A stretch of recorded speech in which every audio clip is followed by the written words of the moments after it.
ये जब कोविड आया तो सारे विश्व की बहुत सारी रिसर्च एजेंसीज ने लिखा, एक आदमी झूठ भी लिखा था कि आधा भारत जो है वो तबाह हो जाएगा, करीब 40-50 करोड़ लोग जो है मर जाएंगे।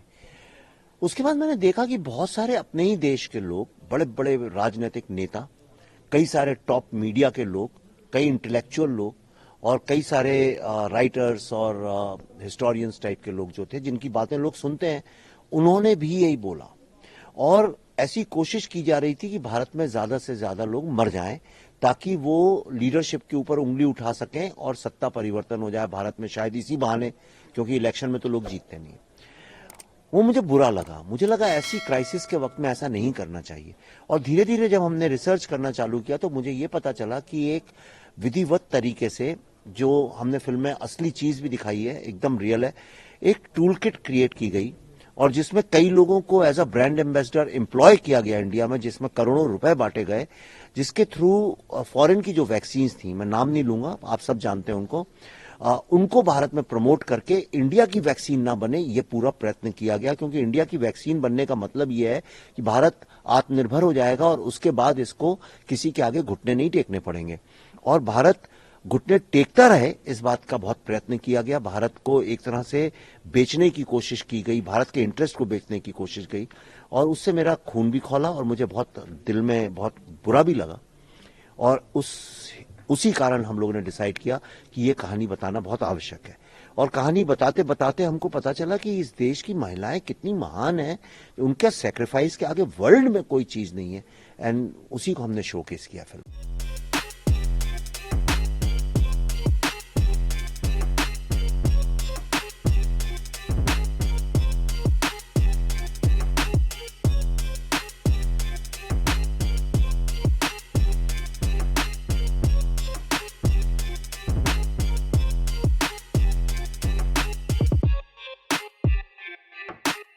उस वक्त आपको तो पूरे दुनिया के साथ चैलेंजेस थे, भारत के साथ चैलेंजेस थे, हर एक नागरिक के साथ चैलेंजेस थे, मगर जैसे कि मैंने बताया कि ये पूरे टीम इंडिया की अप्रोच थी, पूरा होल ऑफ गवर्नमेंट अप्रोच थी, जिस तरीके से हम लोग ये वैक्सीन को बना पाए और कोविड के ऊपर, महामारी के ऊपर हम लोग फतेह कर पाए।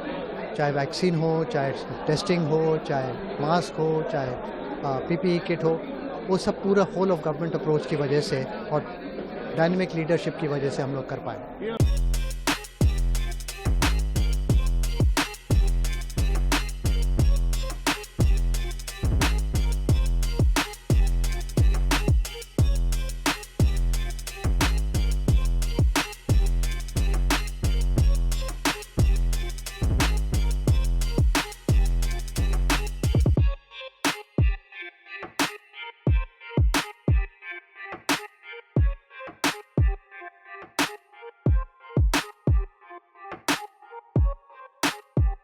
मैं बलराम भार्गव जो साइंटिस्ट है हमारे, उनका रोल अदा कर रहा हूँ। ये पूरी जो कहानी है वो जो हमने जो वैक्सीन बनाई, कोवैक्सीन, उस पर आधारित है। और किस तरह से, मतलब किस किस दायरे से गुजरे हम सभी, मतलब जो ज़्यादातर 70% जो है वो औरतें हैं साइंटिस्ट, और किस तरह से उन्होंने कोप अप किया है इस पूरे कोविड के दरमियान।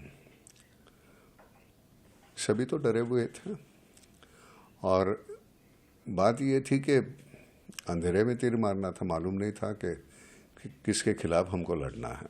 वैक्सीन वॉर, जैसे कि नाम सजेस्ट करता है, भारत ने जो वैक्सीन बनाई थी रिकॉर्ड टाइम में, उस विषय पर यह फिल्म बनी है।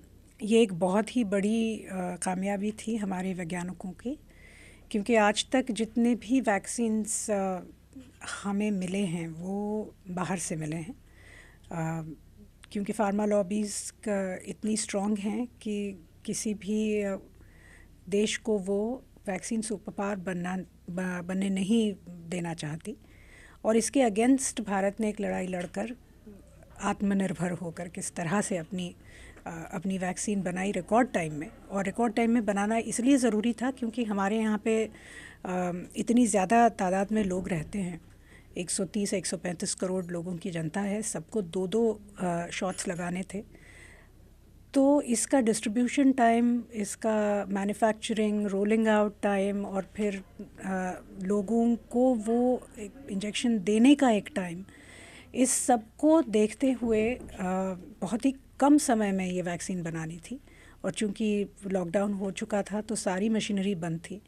ऐसे वक्त में जो डॉक्टर बलराम भार्गव ICMR के डायरेक्टर जनरल थे उस वक्त, उनके लीडरशिप में ग्रुप ऑफ वुमेन साइंटिस्ट्स, इन्होंने ये बिल्कुल इम्पॉसिबल सिचुएशन को पॉसिबल करके दिखाया